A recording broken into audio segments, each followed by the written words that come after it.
Hey, welcome back to the channel. Today we're talking about sensory processing differences and how it relates to ADHD. Sensory sensitivities are a common part of ADHD. But have you ever wondered what exactly is going on in your brain when you experience them? In this video, we cut through the confusion and provide a clear explanation of the neurological underpinnings behind these differences. We will provide practical tips and strategies to help you navigate your unique sensory experiences and hopefully empower you to advocate for yourself and create the support you need.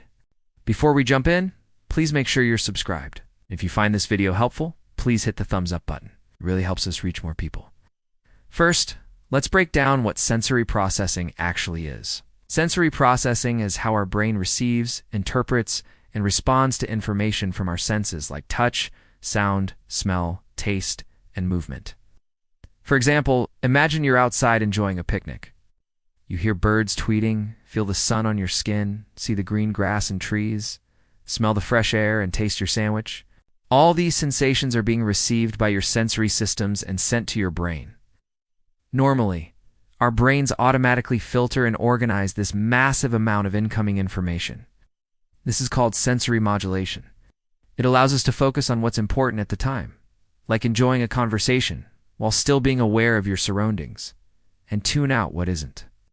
Like you probably won't notice the individual blades of grass or the flight path of each bird, but you'll register the general sensations of warmth, sunshine, sound, and smells.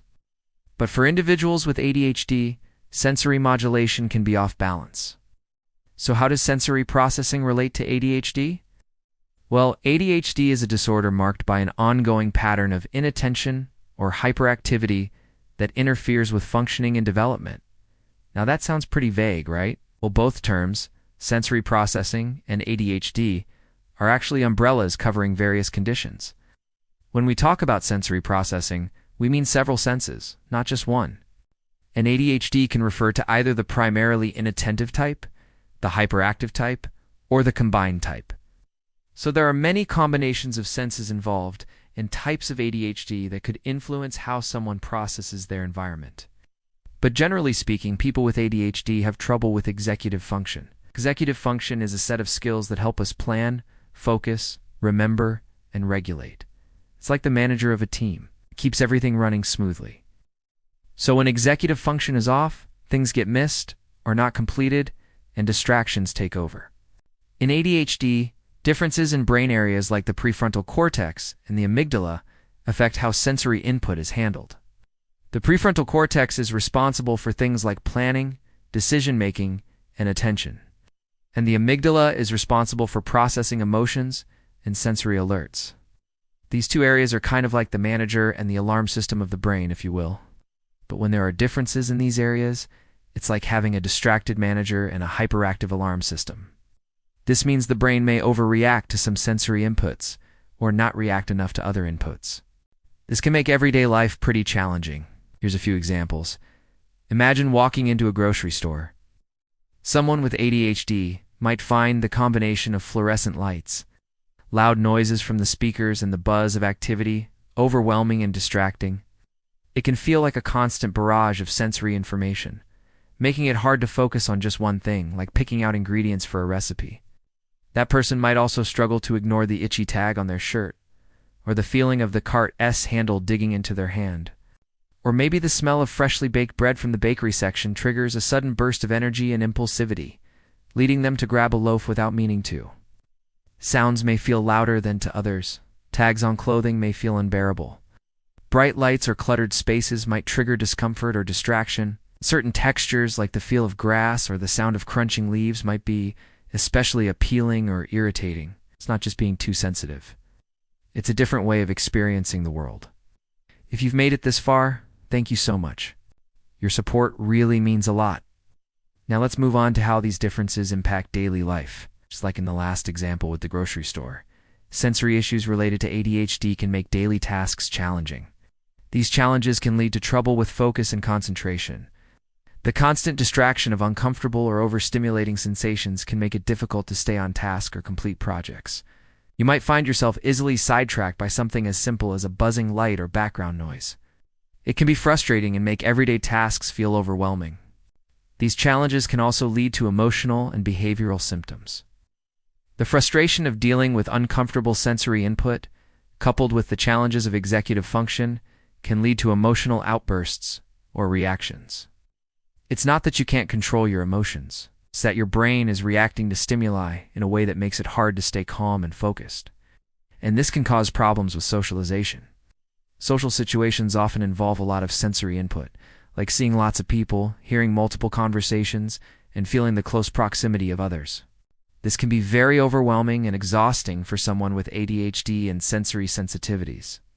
As a result, you might prefer to spend more time alone or avoid social events altogether. Now, this might make you wonder, am I really too sensitive, or is this normal? Well, here's the thing. There's no single answer that fits everyone with ADHD. Each person experiences the world uniquely and has different thresholds for sensory input. Some people with ADHD might have a low sensory threshold, meaning they're more sensitive to touch, sound, or light. Others might have a high threshold, meaning they might seek out intense experiences to feel regulated.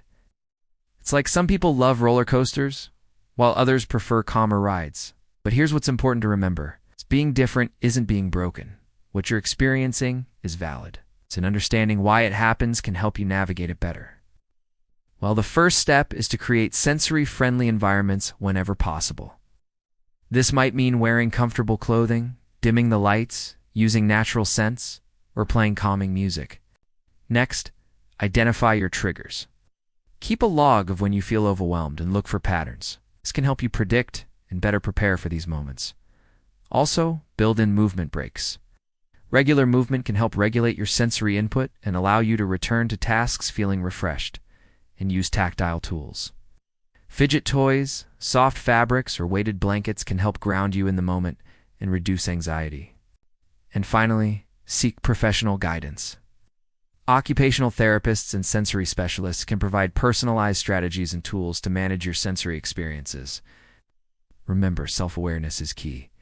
Understanding your sensory profile and triggers is the first step to managing them effectively. Once you know what sets you off, you can develop strategies to minimize the impact of sensory issues on your daily life. This might mean avoiding certain environments, taking breaks when needed, or using sensory tools like noise-canceling headphones or fidget spinners. You can also learn to recognize your sensory strengths. Some people with ADHD are highly sensitive, which means they can be more attuned to subtle changes in their environment. This can be a valuable asset in certain fields like art, science, or therapy. Advocating for yourself is another crucial aspect of managing sensory issues related to ADHD. Many people with ADHD struggle to communicate their needs to others who don't understand sensory issues. Learning how to explain your experiences and ask for accommodations can significantly improve your quality of life. This might mean asking for a quiet workspace, alerting friends to your sensitivity to certain sounds or textures, or explaining why you need to take a break from social events. But advocating for yourself isn't always easy, especially if you're in a society that doesn't fully understand or accommodate ADHD. But by educating others and building a support system, you can create the change you need. And remember, it's okay to say no, or to take a step back when things get overwhelming. It's not selfish, it's self-care. To sum it all up, sensory processing differences are a natural part of the ADHD experience. Instead of thinking of them as drawbacks, try viewing them as unique aspects of how your brain works. By understanding, accepting, and accommodating these differences, we can create a world that works for everyone. If this video helped you understand ADHD and sensory processing, hit like, subscribe, and share it with someone who might benefit too. And don't forget to check the description below for more helpful resources on ADHD and sensory regulation. Thanks for watching, and remember, your brain isn't broken. It's just wired differently, and that difference can be a strength.